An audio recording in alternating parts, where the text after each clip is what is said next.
few seconds as this game, set, match, the shot, the denial, and goes all the way in overtime. Yeah, you played Malzahar. So Hunter went out. Oh, well, yeah, I had to. Look at Socket, laying in the middle, Socket? laying in the damage, going in revenge for their honey. No way! They call him Socket Wappy! We do love all the players, even the ones we shit talk. We love you all. We love you all. Inside the fight, right in there, in deep. Rain Boss has arrived. They're taking up all the damage. You can flew your. We're winning the whole thing this year. Mark my words. EVU, Ohio, Purdue, Northwest, hey, every single one of you, get ready. Get locked in. Why? Those don't go in. It goes off the sidebar. So tiring and stressful, but no, I had so much fun. We met a lot of really great teams. Yeah. And then bond as a team together.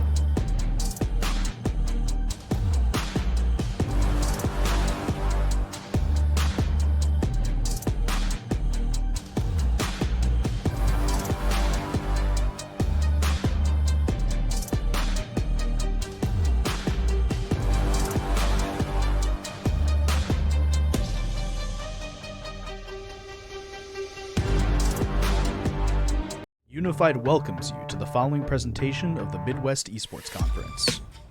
Here at the MEC, we partner with schools all over the Midwest to create premier gaming experiences. Welcome to the MEC. Enjoy the show.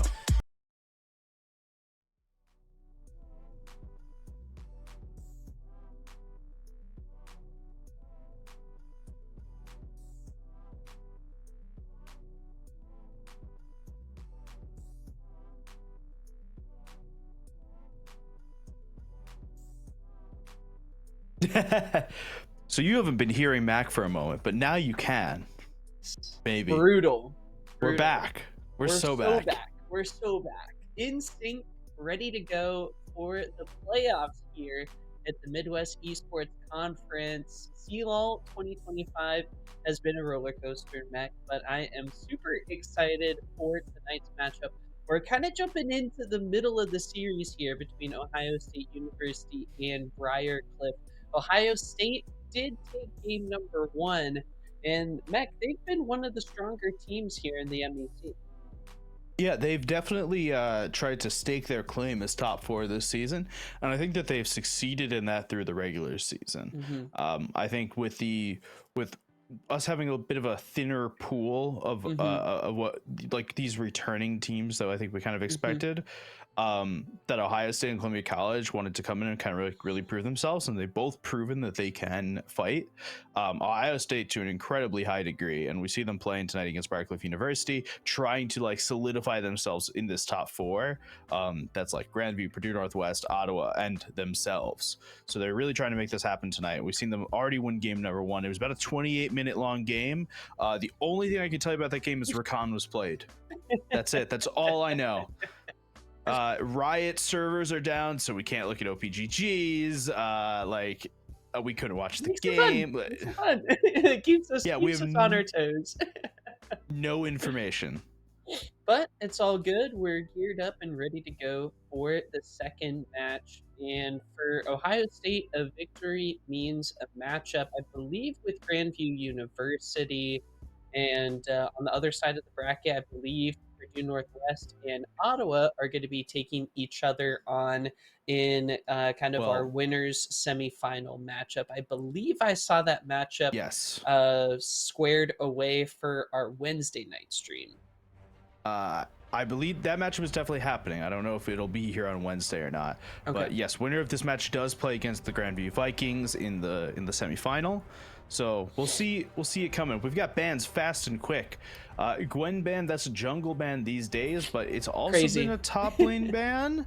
We actually saw Adam play it today in the LEC in top lane in game number 3 of their series against BDS. So we'll see what they want to do with that, or in this case, what they don't want to do with that Gwen, as it's been banned out. Really fun draft here for I think both squads have overall always been fun to watch, Mech. Briarcliff especially as a team, with the loss of their longtime support Raymond, I feel like it's been a little bit of a challenge for the team to kind of figure out, okay, who are we without Raymond and where do we kind of go from here? So the players have been playing kind of a jack of all trades moment where they've been rotating all over the place and they've been trying to figure out which roster works best. Last week, we saw it ended up with Mike in the top lane, Cameron mid lane, Oxy No. support. Yeah. Cameron was playing bot lane because he played the brand. Wait, bot what did I lane. say? You said Am I mid tri- lane. Shizumoto was I'm too playing mid used to it. lane. I'm too used to Cameron in the mid lane. It feels weird to say he was in bot lane, but yeah, even this brand pick, right? Even this brand pick went into the bot lane to try to give Cameron his comfort, but still kind of work with it. So it's a tough set of circumstances for the Chargers this season, but I commend them for trying to make the most of it using the regular season. I really appreciate being able to have that kind of time for the teams. If something goes awry, they have that time to try and figure out, okay, where do we go from here? What might work best? And so we'll see if the roster that we saw last week was actually the one that ended up sticking. It totally could be something different, as Briar Cliff's been trying to figure out what works best. Mech, on the other side of the rift, Ohio State, kind of similar but different. Do you want to elaborate? Yeah, so they were flipping between junglers, between Miller and Hanigara, and they've been flipping between bot laners with 5150 and Ruler. Yeah. I think last we heard, it was Ruler and Miller, but Yeah. I'm not totally certain Could where be. we landed on that because we talked to 5150, but he said that it was he said that they were switching back to Miller, but then Yeah. I've been looking at OPGGs all day and I've been seeing a lot of scrimming with Ruler, so I don't totally know where we're at. We'll kind of see where we're at with this OSU game. We haven't talked at all about the draft, and I need to talk about this Briar Cliff side of the draft because we had said on Wednesday when we watched I think it was Briarcliff against someone, doesn't really matter who. We watched Briarcliff and I said I expect Briarcliff to cook, and they didn't cook as much in game one. In game one I said Nefiri feels like a Mike champion. Yeah. And you know what we get on red one? We get Nefiri, we get Camera's brand, because you know it's going into Camera's hand regardless of where he's playing this match. It's going into Camera's hand. And Camille feels like an Oxy champ. So like this is Briarcliff playing to their strengths very early in this draft. Yeah, we kind of I think are left wondering here based on these picks that have been locked in where everything's going, but the Azir is going to make me think Cammer is sticking in the bot lane with the mage APC, some may say, and Shizo is going to be rocking the Azir pick in the mid lane. Really exciting. Shout out Fat Cat for doing some investigative journalism ahead of the MEC playoff matches today. He spoke a little bit with both teams. Overall, I think everyone was super excited to come through and play in the playoffs. As Mech, you're a little shook about this Sivir pick. We'll touch on it in just a moment. I think for Ohio State, with what we were talking about overall in the roster, we've been able to interview a few of the players throughout the season, and just the overall culture that Enzo has been able to cultivate. I think it's a really unified squad, and it speaks to an overall really impressive group, as despite players rotating around and trying to find, which, again, two teams that have been trying to find the best version of their roster. It's been two teams that we'll see which rosters come out to play once we're out on the Rift, but I think two teams that overall have a strong culture that really tries to put their best foot forward each week and tries to really bring the team together. No matter who's playing where or who's starting, they find a way to try and make things work. Yes, to everything you just said. Also, what is going on in draft? Things took a dramatic turn as I was breaking down the team cultures here a little bit. Mech, if you want to run things through, I think Yeah. I've got my theories, but I'll let you take over and take a stab at this. Okay. So let's start with the draft that I understand more than the other. Okay. The Briarcliff draft. Really? Which is weird me saying That's I understand crazy. this That's more saying than the other. something. I understand what I'm saying, okay? It's Camille top, Yeah. it's Neferi jungle, it's Azir mid or support. There's just hold for a minute. I it's like a 97% chance mid, okay? There's a Draven bot and Yeah. a brand support, okay? What confuses me about the Briarcliff draft is who is playing these champions, okay? Because this is where we get to the odd bit. Because my assumption was it's Mike Kammer playing the Neferi brand, Yeah. which could be true still. And But Kammer may in be playing support. Yeah. I don't know what's going on here, but let's. I'm gonna put this to the side for now. We can come back and talk about it in a minute. But that draft is pretty normal on the like. In a vacuum, it's not normal in the terms of what we know Briarcliff want to play and who 100%, generally plays the champions that are out here. Because this is all sorts of weird. On the Ohio State University side, I can say with certainty that Amumu is the jungler, that Sivir is the bot laner, and that Leona is the support. I'm not convinced of the Varus and the Mbessa.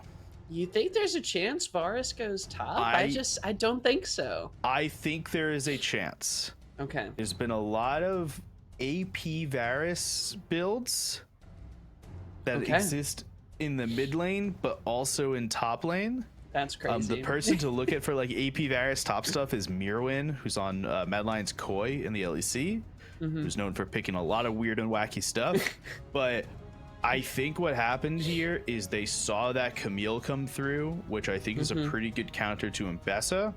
So they went, okay, we're going to move the Mbessa down to mid.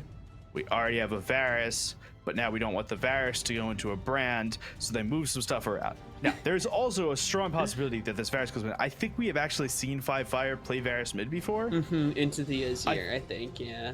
I think we've also seen him play Mbessa mid. So I think it's a little up for debate here on the Ohio State University side on where this Varus Mbessa goes. In reality, knowing my luck, it's going to be Mbessa top and Varus mid, but hey, you never know. I also think that Briarcliff will looked at their opponent out a little bit and knows that they like to play this Varus mid into Azir, and I think it's a little bit of a bold move to say, hey, we're going to pick Azir anyway. We know you have Varus up and you haven't picked an AD. Because the way that this draft went was Varus, then a Neferi brand, then a Mumu Mbessa, then Camille Azir. Then it was the Sivir. So they could have also been the second that Azir was picked, they went, okay, we're moving the Varus up from bot lane into mid lane. Pick us another AD carry for bot lane. Yeah. And they did go ahead and they tried to set up the Azir as much as possible in the bans, taking away the Aurora, taking away the Victor. Potentially, they either didn't think of the Varus going mid, or they're okay with it. Relatively low mobility, right? So it, in theory, but does a lot of damage. Does a lot of damage, but easy to Shurima shuffle potentially. It is a challenge dealing with the range the Varus has, especially like on Azir. Like Azir's not, I feel like, super used to champs outranging him, and then Varus comes in, he's like, wait, what the heck's going on? You're telling me piercing arrow hits from that far? That's crazy.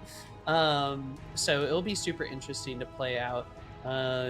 Ohio State is up in the series. Again, this is game number 2.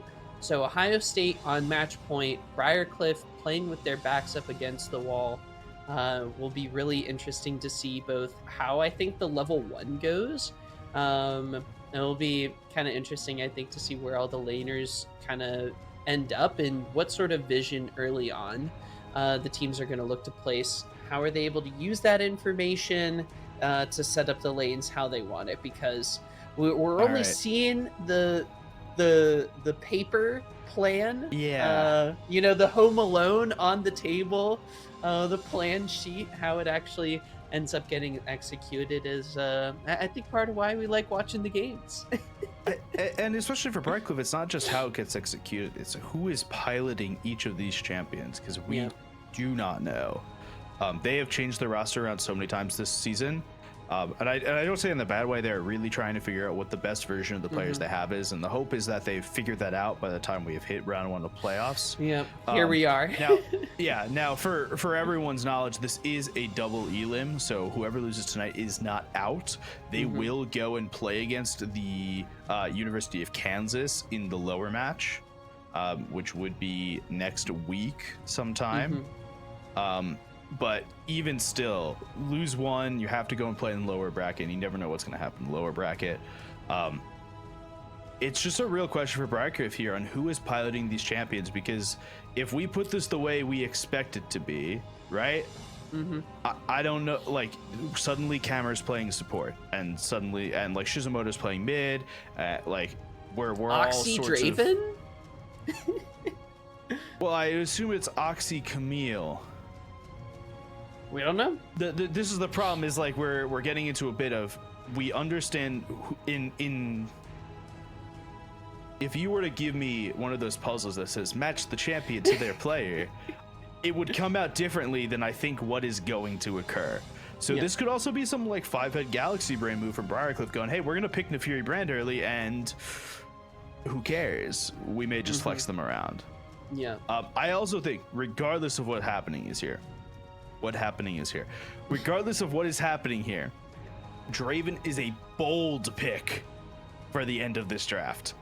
Sivir has Spell Shield and can get not have to be used by the stand aside the Draven's got, but I think more importantly, Sivir is very content to sit under tower the entire game.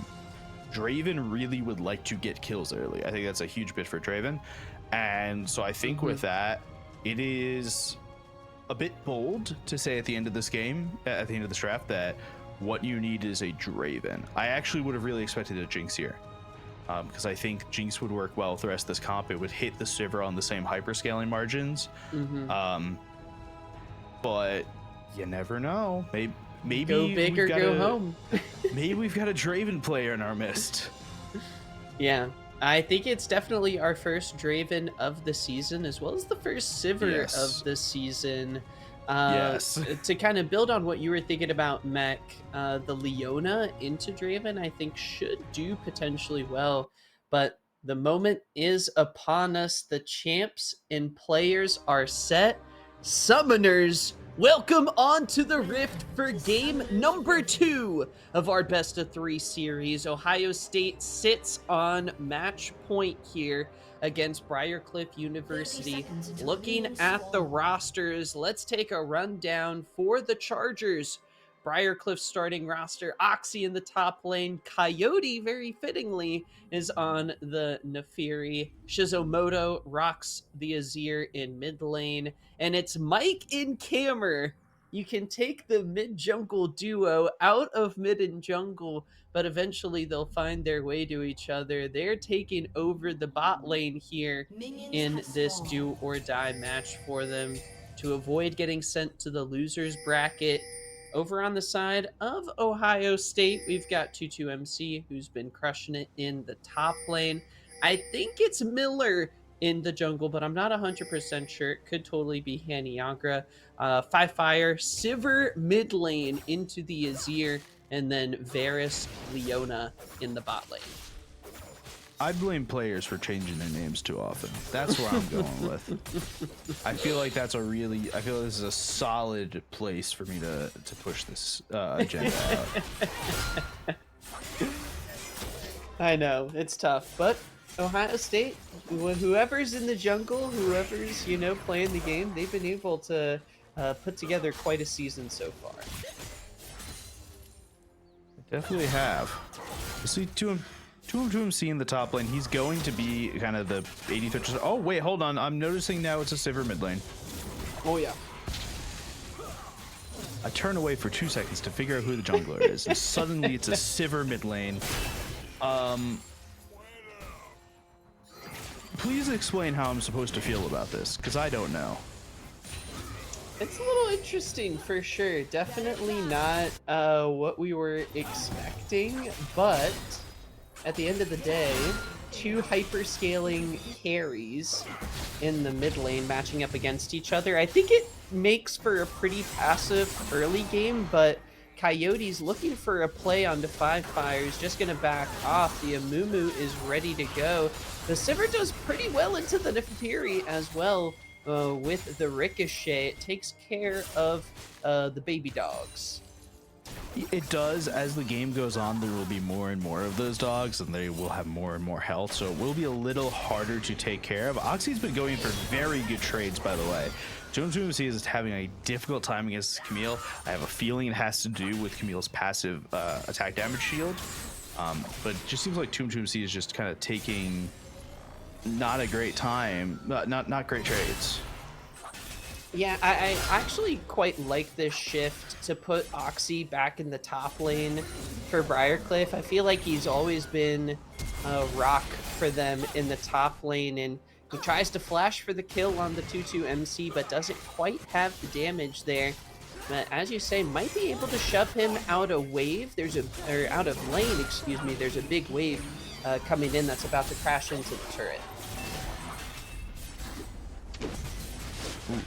Mumu in the area. I mean, this is really bad for Oxy. He now has to deal with two mixed damage players. No it's flash. Not like it's just, yeah, no flash either. Oxy, he's just trying to do as much as he can at this point. Mumu grabbing the kill may not be the greatest for the lane, but it may be okay for map state in totality. Right, this Mumu wants to kind of get Riftmaker, not Riftmaker, Leandry's on first, and then go into tank items. So it's a little bit more expensive to be Namumu than it is to be a generic tank jungler, so maybe this works out at the end of the day. Because is the vibe for Mumu jungle going a little bit more damage nowadays? He's got the Conqueror as well. Yeah, so the vibe for Mumu these days is you rush Leandry's first item, and then you, depending on the other team, you're going to go like stuff like Bloodletter's Curse, or Abyssal Mask, or just generic tank items. You can go Zeke's Convergence as well, but generally the lower economy tank items. Into this team that Briarcliff University has put up, you probably don't want to go Abyssal Mask. You don't need the magic resist. Maybe something Bloodletter's Curse, maybe something else. It'll all depend. And with 2-2 MC getting a little bit of help in the early game, Doran Shield Cole start to help things out a little bit as he looks to try and match. I feel like Oxy's mid-game power spike on the Camille always is something you gotta worry about. He's gonna try to position the wave a little favorably, as Coyote, I think, is gonna need to look to try and match the early pressure that the Amumu has put out so far. With Void Grub spawning soon, it looks like the Buckeyes are going to prioritize the top side of the map. I mean, that does seem to be the way they want to do it, and this Mbessa will take a lot to kind of get going. It is half the front line for this team, and Sivir in this matchup specifically against Azir is quite okay. Same with Varus against the Draven, so it may be okay at the end of the day to put a little bit more resources into top lane. I actually can see very well. I like how Cameron is playing this lane. It seems to be very aggressive. It seems to be the same way we know him to play Brand in mid lane. It seems to be the same way we know him to play it in the jungle, the bot lane. So I think this move right now is pretty good. I am a little curious about the Dark Seal. That's not really something I generally see on a brand support, but hey, if it works, it works. Void Grubs are picked up by the Buckeyes on the top side. BCU able to answer back. Oxy did, I believe, manage to get a recall off and run back to base. He's back to full health. Ohio State Mumu able to do some counter jungling, going to be able to steal the red buff, and I think develop a small lead in the camp department. Another big wave developing for Oxy might put him at risk for yet another gank. Still no flash up, Mech. Yeah, he is at fault, not fault. He is at a possible weak state for him. But TMC is doing quite well on this lane. Did go cull early, which I think is a very respectable move for someone who is getting clowned on in lane a little bit, right? I know Oxy's down a kill. He's only up 3 CS, but it does seem like Oxy is running this lane up until the junglers come back up, and now it's a 2v1. Oh, he dodges the Curse of the Sad Mummy. That's going to be huge, but the execution comes through, as well as the CC chain that locks him up and sends him back to base. Oxy has had enough. Oxy has had enough, so much so the game has been paused. It's done. Game no.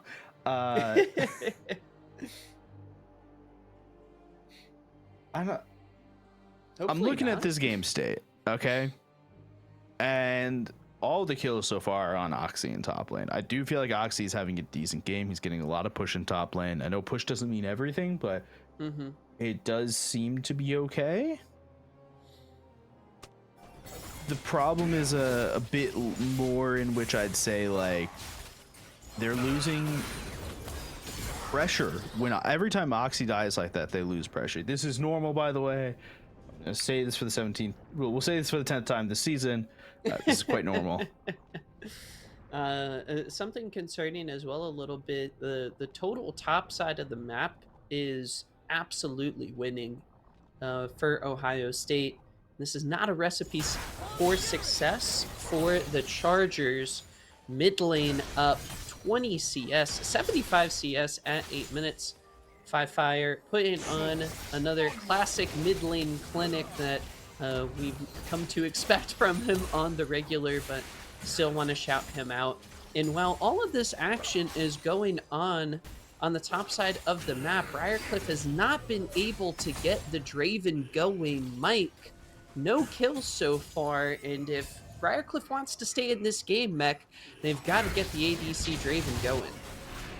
Yeah, Draven is kind of the centerpiece in terms of AD damage, especially at this point where Oxy is losing lane to a degree, and Coyote has not been able to affect the map as much as he'd like to.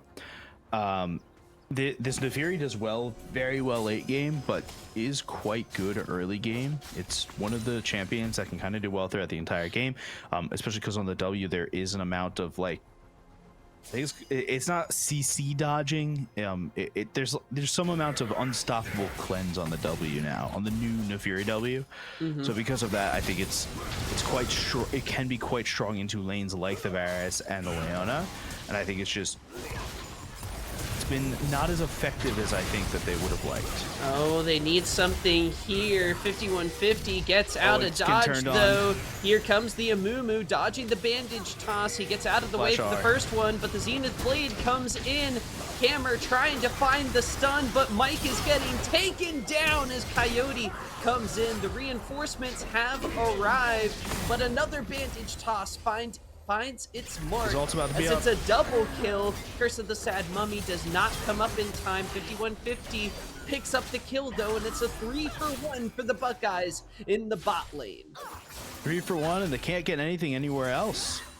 Right now, like, you see Oxy trying to get something in top lane, 2MC right under the turret with it, but he can't attack. There's just so much dash and movability and just survivability at this point from the Mbessa that Camille does not have the same amount of pressure in lane that she had earlier. And mid lane, Shizumoto has just been outclassed so far by 5 fires. It just doesn't look like a fair game in mid lane. Up almost 25 CS at this point. It's a little bit brutal. Yeah, I mean, like, 5 fire, we were thinking, like, oh, is it going to be the Varus? But just put him on a hyper carry and he'll take care of the rest. Yeah, just don't let him play Renekton. I think everyone's on the same page on no Renekton. I think as long as it's not a Renekton lane, you're chilling. We do see a roam from Cyborg up into the top lane. 5150 is going to play it safe with no summoner spells. Hammer's going on a hunt, but it's going to be all BCU just farming underneath the turret, able to cash in on a turret plate. Oxy does have flash. Dove has the Hextech ultimatum, but look at the CC chain. He's going to try to avoid some of it, gets the physical shield, but that's not going to save him against the Amumu magic damage as the Buckeyes pick up 6 Void Grubs. They pick up a kill in the top lane. They're going to try to answer on to the bot lane, but the kill goes over to Coyote. Mike does not get to cash in, and he didn't really have too much to cash in on anyway. It's the kind of plays BCU definitely need to make to try and stay in the game, to try to get something going, but it is an uphill battle as the Buckeyes are in control. Yeah, I think it's a good play there to get something, right? Yeah. The problem is the something that Ohio State University got was not just killing Oxy. It was the 5th tower plate for 2M2MC. Yes, it did get shared between Amumu and the Mbessa and the Leona, but it's a tower gone sub 14 minutes, and Oxy's nowhere close to, and neither is the bot lane. The bot lane has 3 tower plates still left for Ohio State, so it's a trade, but it's still not a winning trade yet for Briarcliff. Yep, and here we see the Buckeyes take total control around the Dragon. It was something BCU was trying to get up, but here a pick onto Coyote. Mike's going to try to help out. Coyote trying to stay alive. Duking by fire, might be caught out. The Emperor's Divide comes through. Hammer gets the shutdown, but now Shizumoto locked, and another bandage toss connects as the Buckeyes are on an absolute roll here. Another 3-for-1 goes in their favor as they extend the gold lead and continue marching on kill after kill. They continue to dominate the fights. Yeah, right now they are running this map, and it looks like they're trying to get this tower before the 14-minute mark, or at least trying to get another plate. They will get one more plate. 1 minute left on the clock. 2M2MC and this Amumu are just forcing Mike and Coyote out. There's nothing they can really do. You can try and go on this Mumu, but it's a 4-1 and 4 Mumu with a Leandries at this point. It's not just nothing. Wave crashing in. 22MC has the ultimate available. Coyote is only level 8 here. Bandage toss comes in. Hammer, I don't know if he's going to be able to do enough here. Mumu's getting quite low, but into the back line goes 22MC, and he finds Hammer for the execution. Ohio State may have gotten a little overzealous here as the shutdowns come in. They wanted to keep up the aggressive play. It's going to bite them a little bit, but again, the gold lead up to about 4,000 here as the Buckeyes feeling good. BCU got to find some momentum, and Mike on the Draven, still no kills. 5 assists, feels pretty bad. Gotta find the big Mo. The big Mo is what they're... one of my favorite phrases. Coyote was actually in a better place there than Amumu, though. He's not in a better place right here as he's getting absolutely destroyed. 5150 nearby. Okay, there we go. There's the kill. 5150 now going to try and take Shizumoto out as well. Cyborg in the right place, maybe at the right time. Oh, just one more tick of damage onto Shizumoto will take him out. 5150 will let him go for the moment. But this Nefiri was in a better place during that fight than the Amumu was. The Nefiri had gotten a back off. It doesn't matter the money difference if the money doesn't actually show itself in items.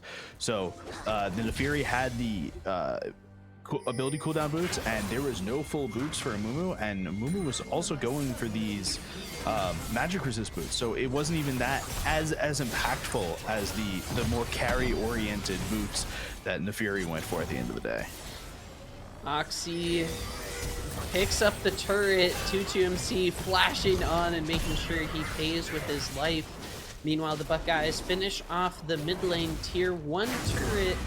The outer one falls as that is all outer turrets for the Buckeyes. A Smite Steal secure.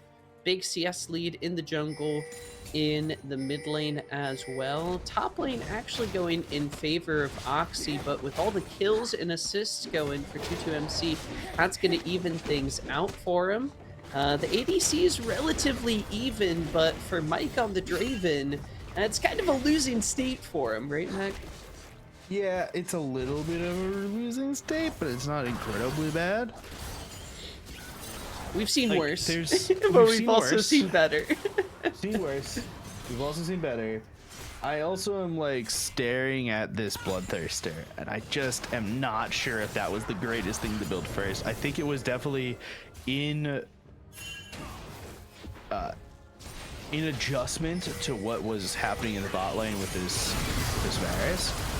Speaking of Varus, very my dead gosh. Varus. The Fury does a lot of damage, man. But with that, I'm looking at it and thinking about this, that the Bloodthirster had to be in reaction to Varus and the way Varus Leona was playing, because you generally should be going in the lethality realm to start. Collectors generally is kind of like the buy at this point. Yeah. And Mike is not in a place right now to be able to kind of do what he wants to do. That will finally be a cash out. Huge. Oxy won't die yet. Teleport coming through.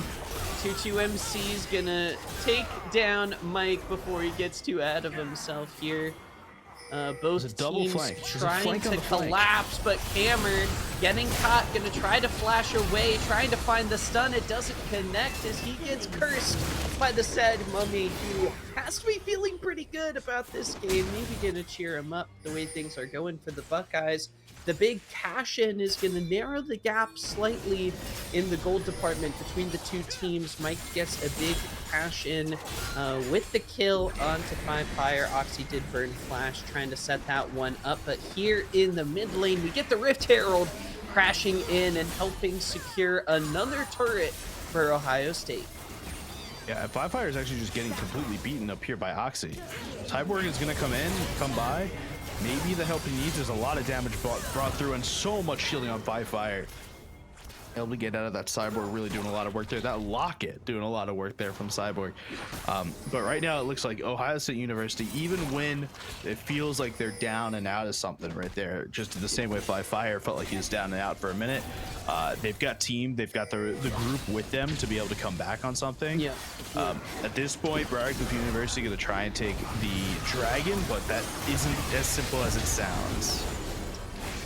The Amumu gets absolutely melted, and we'll see if the rest of the Buckeyes want to try to look for this fight. It looks like the recalls are being started. Coyote is going to go over the wall looking for a kill onto Cyborg. Shizo's there as well to help. We'll see who else comes. 22MC's looking for the flank. Cyborg so tanky on this Leona pick. The explosive cone is not enough. Here comes the execution attempt for 22MC. The Emperor's Divide missed. The damage coming through. He's just going to back on out of there. BCU fighting back, trying to stay in this game, Mech. We'll see if they can pull off the comeback. Yeah, and right now, the way that you want to play this game is through the Neferi. The Neferi's is 6-3-2, has a Black Cleaver and the Eclipse. It feels good to be NFG Coyote right now. It doesn't feel great to be many other people on this team. I will say Shizo feels okay at this point. He's doing quite well for himself in the mid lane, but it's not to the same degree that Fire is doing. It's not the same degree that ToonToonC is doing, or this Amumu is doing, right? Yeah. It feels like, in comparison, it feels a little losing right now for Briarcliff. Not lost. We've seen harder to come back from games than this that have been won, but the longer you let Sivir go, the harder it is to play against Sivir. Yeah, what is tough, 2 items already. The Essence Reaver and the Infinity Edge is crazy. We'll see Oxy on 2 items as well. Hextech Ultimatum ready to go, and he's actually going to be able to get the solo kill onto Fire. The Chargers making a statement here. They are down but not deterred. Hex Slash from Cyborg trying to find a pick. Oxy, with all of his CS, is actually still kind of in it. He's got 2 completed items, 2 big items for the Camille. Trinity Force and Ravenous Hydra are online and ready to go. We'll see if he's able to be a difference maker here in this match. The big problem here is there's no kind of Camille follow-up the same way there was if you're playing Camille Galio, or if there's a Shen in the game. There's no like lockdown follow. The closest you have to that is Mike's ultimate on Draven, which is not a reliable form. Yeah. And so in this game, the Camille really just wants to push side lanes. Yeah. The problem is generally when you have a side lane pusher, you go, hey, well, their top laner has to match me, or their mid laner has to match me. It doesn't feel at this point like anyone has to match the Camille. And if anyone's going to match the Camille, it could be anyone but the jungler and the support in this game. It doesn't, like, you don't have to say, oh, we're going to force the Mbessa down there, or oh, we're going to force the Sivir down there. It could be anyone from this Ohio State side right now, and I think that is a boon to Ohio State and the way they have played this game, is to continue to force things against Oxy. Doesn't feel as hard as you think it does. 3,000 gold separates the two squads as we cross the 21 and a half minute mark. Dragon spawning in 2 minutes. Dragon in about 3.5. Otacon is up on the top side of the map. Oxy with teleport. Split pushing the bot lane as a pick onto Mike unfolds. The cleanse and the stand aside is not enough despite being well played. The Buckeyes have found their 2 picks as they take down the Briar bot lane, and that's going to open up the map into a very tricky situation. Fire gets the inner turret. Coyote has to back off with their own jungler as it is not safe whatsoever.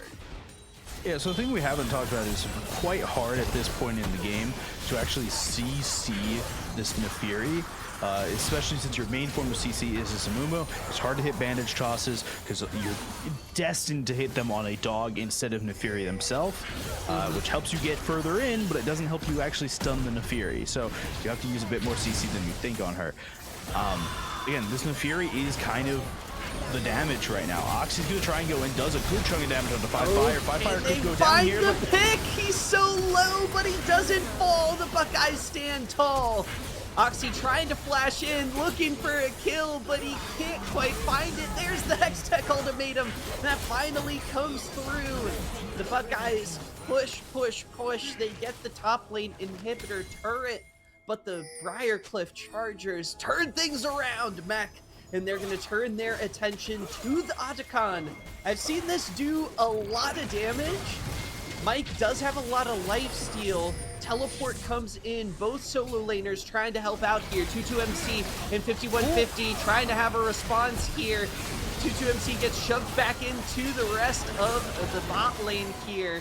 2 kills for Briarcliff, but they can't finish off the objective. Mike and Oxy do have a lot of lifesteal, Mech. They might be able to pull this one off here, as that is quite the sequence from the Chargers to try and stay in this game. Incredible timing, by the way, from 2MC to hit the perfect, like that ultimate onto the teleporting member in. Really well done. 5150 gets blocked out, but is able to get a kill. Oxy's level 16. Oxy does a lot of damage now. So now we've reached the problem point of Camille. Everything I said before about anyone can go match Camille, that's a lie now. This Mbessa is the one that has to match this Camille at this point. Oxy going over. He saved the hook jump. Fire with the Hextech ultimatum. You ain't going anywhere. Oxy is dominating. And Briarcliff have found their footing. They're going to turn their attention to the dragon. This puts them on soul point and makes things a little tricky to manage for the Buckeyes. Looking at the gold lead, look at Oxy, look at Coyote. They are popping off. The biggest gold lead discrepancy, 3,000 for Fire's Sivir, but it's been negated so far by Oxy's gameplay on the Camille, who's been doing an awesome job. It really just depends how they want to play the rest of this game and who they want to play this game through. Because right now, you look at the scoreboard, you look at the leaderboard, you're going, hey, we kind of want to play this through Mbessa. Mbessa set up really well in terms of items and everything. I know behind a bit to this Camille, but Mbessa is just so impactful in team fights as comparative to the Camille. Just it's a bit different of a way that you want to play the champions, and so I think that's kind of where they want to go, but may not be. There's still some money on Fire. There's still a lot elsewhere, but Fire's got caught out. Oxy's just gonna bully him in side lanes at this point. Ego is godlike, and suddenly a window of opportunity, a glimmer of hope, Mech. Briarcliff, you got the feeling some momentum's going their way, but they got to be careful. Here's what you're talking about. 22MC has to go in the side lane to answer the Camille.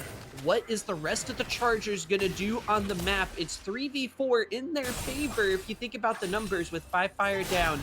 He does have teleport as Oxy's just gonna look for the 1v1. He does so much damage even without his ultimate. Look at the true damage that's coming through. The hook jump comes in, interrupted by the execute. Oxy goes legendary as the rest of the Chargers look for Baron. Not too long ago, this Camille was 1-5-1. Now it is 8-5-1, and it feels like a brand new game for Briar Oh, here. the steal, maybe into the Baron pit. He goes and he steals it! Unbelievable for the Buckeyes! It's gonna cost them just about everyone as Briar look to try and answer back, but absolute devastation for the Chargers. Here comes an angry Oxy to finish off the Buckeyes. Nobody gets Baron buff except for 5 Fire's Sivir. Unbelievable steal from Ohio State to keep them in this game. So here's the thing about Baron buff. It really wanted on people that are going to be in lane with the minions. It's incredibly good on Sivir. It's so good, in fact, that if you were to get one person with the Baron buff in this game, it would be 5 Fire Sivir. Now, Sivir still needs to watch out. Oxy can jump over a wall at any given moment. It's scary being Sivir in this game, but Sivir is the person to have the Baron buff on.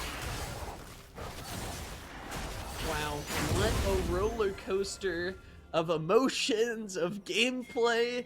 This is the playoffs in the MEC. I'm super excited to be in the middle of this one. It's a doozy between the Buckeyes and Briar. The next dragon spawning in just a little over 100 seconds. In a moment too soon here, we see Ohio State trying to prep, trying to find a pick. Mike's gonna go preemptively over the wall. Oxy's in top lane. He's teleport ready to go. Level 18. He might just split push. What's interesting here, Mech, is that they're not too worried, but look at where the Baron buff is. The Buckeyes are looking to open the base. They may be looking to end here. They may try and force Oxy to TP. The second they see a TP, they back off. But with this Baroned up minions, 5 Fire still sitting around here. They're trying to take the second. Oh, a huge Emperor's Divide with the Baron. Oh my gosh, Brand trying to come through. Oxy teleport is here. Cameras dishing out so much damage as Oxy's looking to turn around the fight. He goes unstoppable. 5150 still in the back line. Finishes off the raid boss. Now it's bot lane for Briarcliff, the mid-jungle duo that's moved to the bot lane, who's done so much for the team for so much of the season, is going to be able to dissuade any further advances. Dragon spawning in 35. There's going to be another fight around Dragon, and it will decide the game. That fight was so close to actively deciding the game right there, that any other fight that goes anywhere close, that will just be the end of the game for one of these teams. Beautiful Baron power play from Ohio State. Just one member. That's all they needed, Mech, to make a big play happen. Now 5 Fire teleporting into the mid lane. Mike and Cammer, they're turning their attention onto the objective. Coyote is sprinting to this dragon as Mike's just gonna start us off here, and we get another objective dance between these two titans. Let's see who's gonna come out on top. Mike's trying to DPS it. Coyote's going over the wall. Red team secures it. Briarcliff has got Infernal Soul ready to go, and they're burning hot, but it's a big engage onto the back line. Hammer is low. Shizumoto gets caught by the execute. 22MC looking for something, but here is Oxy on the back line. Mike trying to win the 1v1, but he gets taken down. 22MC gets the solo kill. Oxy tries to turn things around, but he can't do it despite the Infernal Soul burning hope into Briarcliff. It is not enough as the Buckeyes reign supreme. That's the game. That's it. That's the whole thing right there. An incredibly well done base fight for Briarcliff University to try and get anything out of that, but this right here, it's an end of the game. 2M2MC barely survived in that fight off to the side. Just one shield left to kill Mike. They couldn't have made it much closer, I'm gonna be honest. Yep, no kidding. This is League of Legends. This is playoffs. This is the MEC. Ohio State takes the series over Briar Cliff 2-0 fashion. It may have been a clean sweep, but this second game, boy, did the Chargers put up an amazing fight. As you mentioned before, Oxy started the game 1-5. He ended 13-7. Crazy turnaround. Crazy. There's a really good baseball call by Gary Cohen, who's the Mets play-by-play announcer at the end of last season, when he says from 0-5 to OMG as the Mets make the NLCS game, the semifinals of baseball. Went from 0-5, no one in the stands, to OMG, and that's what it felt like for Oxy that game, at least for a very long time. Just couldn't get it, couldn't get a kill, couldn't get anything going. But once he got that triple kill in bot lane, once he started a bit of a run, he was able to force that into a lot of pressure for Briar University. At the end of the day, though, it just was not enough pressure, and Briar University take the L. They go down. They will be playing against the University of Kansas next week to try and see, can they stay alive in this playoff bracket. I like the setup from Briarcliff. I like Oxy back in top lane. Coyote on the Neferi was fire. We'll see if Briarcliff can get a lower bracket run going. They gave the Buckeyes a run for their money here in the winners bracket. We've got our winners semifinal matchups, though, set up, Mech. Purdue Northwest take on Ottawa. Ohio State takes on Grandview in what will be a very exciting set of matches. I think they are still best of 3, only best of 5 for grand finals, but nevertheless, really exciting MEC action is going to be unfolding over the next few weeks, all leading up to the LAN that is coming up the second weekend of April, the 12th and 13th. Super exciting stuff here. The MEC is heating up, Mac. MEC is definitely heating up. It's looking quite good for them at this point. For everyone in the MEC, feels like a very good set of power at this point. And the LAN's gonna be really fun. You and I'll both be casting it. It'll be a good time. So we're close now. We're close to the end of this, and I don't think either of us want it to end, but we're both looking to really see a really good grand final. That's gonna be a best of 5 as well, so it's a banger. Super exciting stuff. We are going to hop into a quick break as we try to pull one of the Ohio State players for a post-game interview. If you find yourself a little bored during the in-between break, we have a new sponsor here for the MEC, a trading card game, Parallel. We might think you could take a spin for during the break. It seems like a lot of fun.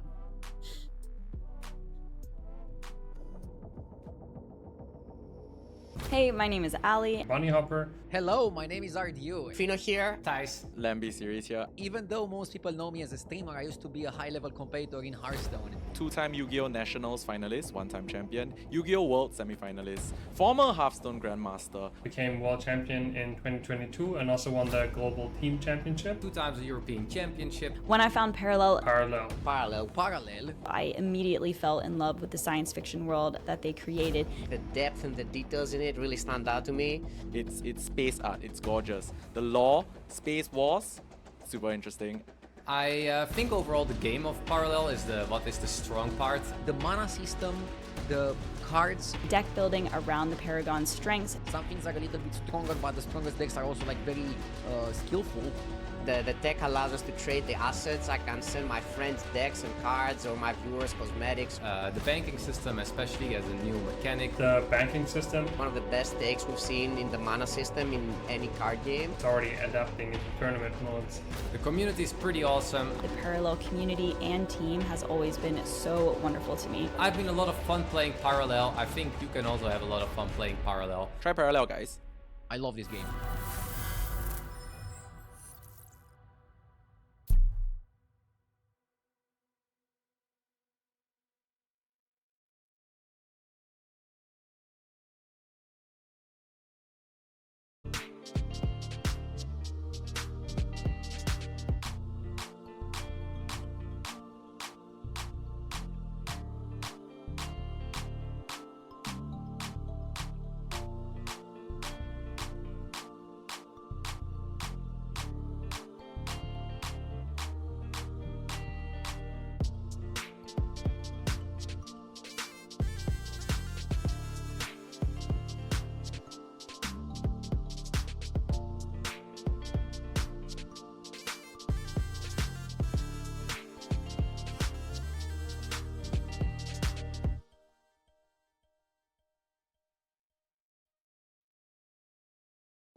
Hello, everyone. Thanks so much for tuning in to our coverage of the Midwest Esports Conference.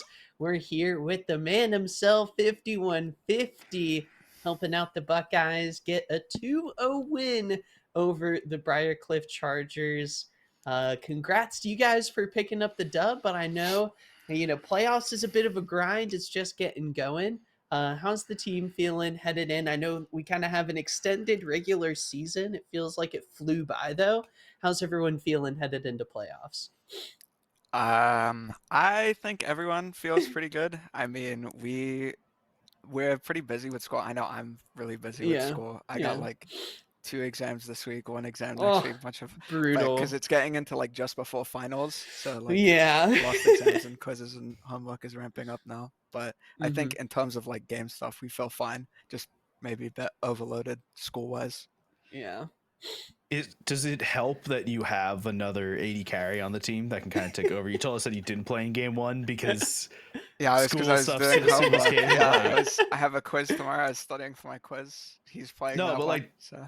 does it kind of help you out a little bit? Does it like help your stress levels at least to know that someone can kind of step in and you're Oh, not totally like screwing everything up? yeah, we went to dinner with my like what the jungle sub and then my top laner the other day. Mhm. Me and Jason, the other AD carry, and we were just Mhm. talking that it's nice because like if one of us is playing bad and not feeling well, it's just like all right, go, you're in, Get go out. win the Yeah, match for us. Like if we're in scrims and like I have a bad game one, I'm just like all right, put this guy in, and the same thing for him. Like if we don't feel good, then we can just switch out, and it does help.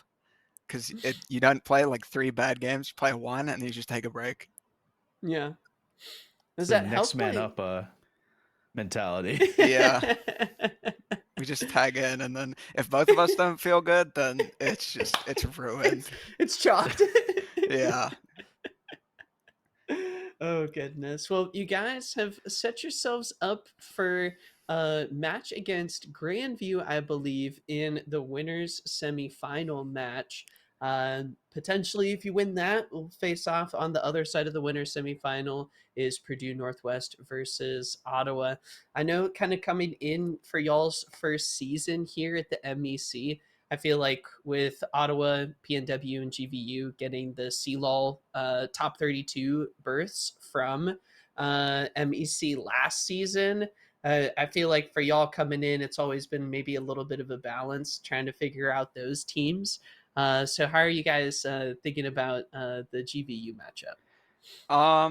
If we feel fine. I guess we are definitely doing our homework to make sure, because I mean we've played them twice before, Yeah. and we've been 0-2'd twice, but which isn't great. But I mean every time we do play, we like learn something or have like a better idea Yeah. of like what went right, what went wrong, and I think we've been working on like what we felt like our problems were the last time we played them.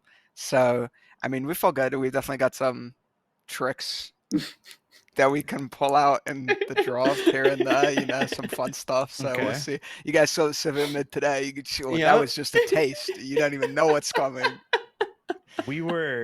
I was convinced it was going to be Varus mid. I was actually convinced it was going to be Varus top and Bessa mid, but I was definitely proven wrong by that. Okay. The Sivir was not Sivir mid was not in the thought pool. No one knew it was going to be Civic mid until they picked Draven, because okay. we B1'd Varus, and I'm like Yeah. begging my coach. I'm like, don't do this. Don't put me in jail again. I'm on this champion 24/7. All I'm doing is like farming and then throwing random Qs, get mid pro, do whatever. And it's so I love the champion, but I don't want to play 9 billion games of Varus. And then I'm like, oh, it looks like Brand bot here because they picked a Zir. Just give me Sivir. That looks really good. And then we pick Sivir, and then they B5 the Draven, and I put my head in my hands, and then my coach was like, haha, it looks like the Sivir's going mid. So then we gave it, and then we're all saying like, wait, does Fi even play Sivir? And he's like, yeah, bro, I play Sivir. And I was begging. He was like, no, I don't even care about the lost matchup. I just don't want to play Varus. Like, it was so bad. But I mean, I said, I was like, I bet this guy's not even good enough to win a Draven into Sivir matchup. Just give me Sivir. But he wasn't having any of it, so I had to play Varus again. Incredible. Okay, so I want to ask about the team you guys just beat, Radcliffe University. They go and play against University of Kansas in the lower bracket. You got any nuggets of wisdom on what you think is going to go on in that game? I think it's going to be a fiesta. Like, I'm hoping I might watch if I have the time, but I'm kind of hoping that it's just going to be like, is it best of 3? If it's best of 3, it's going to be a 3-game banger, and I think they're just going to trade games, and it's going to be fighting 24/7, and it's actually going to be fun to watch. But yeah, I don't know if I'll watch it, but I just think that like both teams have like 1 or 2 like reasonable players, and then the rest of them it's just like it's kind of funny to watch. Like you saw in the second game, they fell apart. Besides, like the Camille is the only thing keeping these guys in the game, and then if Camille dies one time, the game is over. Like what can they do? So I feel like when you don't have a team of 5 like decent players against like 1 good player and 4 randoms, then it will be more entertaining to watch, in my opinion. So I think it will be fun to watch. So just for your knowledge, okay, we're gonna go back into the old people MEC lore here. Mike and Camer, that's a mid jungle duo that ran the league in mid jungle last year. Really? Just so you're aware. Yeah. Wait, Mike is a jungle. Mike was that was the Draven guy, right? Yes. Yeah. He should stick to whatever role he was playing before, because the bot lane is not working out for that brother. That's what I'll say. Yeah, I think you're right about the Kansas Briarcliff matchup. By the way, it feels like both teams have very specific draft themes that they go into it. I know Kansas really values the Garen top pick, and Briarcliff really values the brand somewhere in the game pick. Wait, I think they might have been Kansas might have been the team where they like picked like Ignite, Garen top, and they got Yes. soloed by my top laner at level 2, and I was like, "What is this guy doing?" That is correct. Okay, well, yeah, we good did luck. watch that game. I think we interviewed you after that game. Yeah, that was Yes. funny. But yeah, I mean, that game was fun. I think if you get both of these teams against each other for sure, it will be fun to watch. Well, 5150, before we let you go, do you have any shout outs that you want to give out? I know we'll hopefully get some more 5150 interviews in the future, but until next time, we'll let you give out some shout outs. Yeah, of course, bro. I'm always down for more interviews. Yeah, I'm gonna shout out my #1 supporter, my girlfriend. She's the goat. Okay, she's sitting right over there, and she's just been like, she has to listen to me throughout all of these matches, and she comes to me like in between games, and she's like, "Hey, could you keep it down, please? Because I'm just shouting a lot." And I'm like, "Yeah, you know what? You're right. I'm sorry." So yeah, shout out my girlfriend. She's the goat. Well, thank you so much again, 5150, for joining us for the post game interview, man. We really appreciate it. Best of luck with the exams and the finals push. Make that happen. Wishing you and the team the best of luck with that. All right, thank you. We appreciate everyone tuning in for the broadcast tonight. I know it was a little short, but the MEC playoff hype is just getting going. We really couldn't do this season without our sponsors and Mech. I think there's a pretty special yellow box that has appeared a couple times here on stream.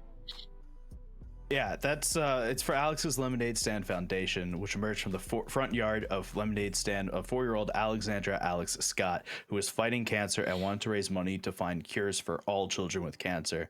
By the time Alex had passed away at the age of 8, she had raised $1 million, and since then, the foundation bearing her name has evolved into a worldwide fundraising movement and the largest independent childhood cancer charity in the United States. ALSF is a leader in funding pediatric research projects across the globe and providing programs to families affected by childhood cancer. For any more information, you can visit alexslemonade.org, or you can click the link in the chat for the Tiltify donation link. It helps them know that we sent you. It helps them get some money. It's good for everyone. It's a big win-win. Yeah, absolutely.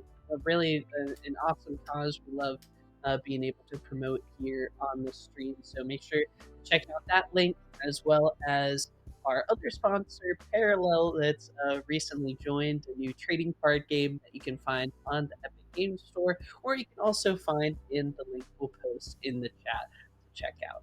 Until next time, though, I believe we've got some more playoff action across the MEC games coming all this week. On Tuesday, I believe, will be Rocket League, and then Wednesday we'll be back for some more League of Legends. That you'll be covering some Valorant playoffs, I think, later on in the week. No, but there will be Valorant playoffs going on. Apparently, work would like me to travel this week or something. Crazy. I don't know what that's about, but someone, Mavs, my great co-caster, will be covering the Valorant series later this week. Huge. Awesome.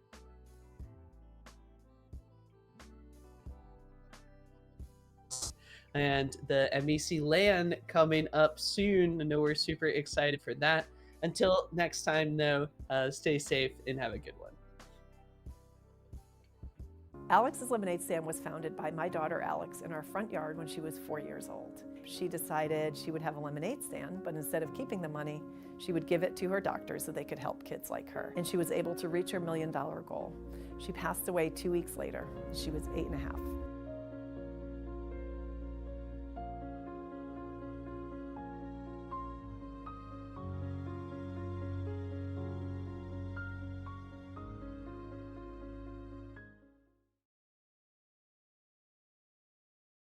Monday.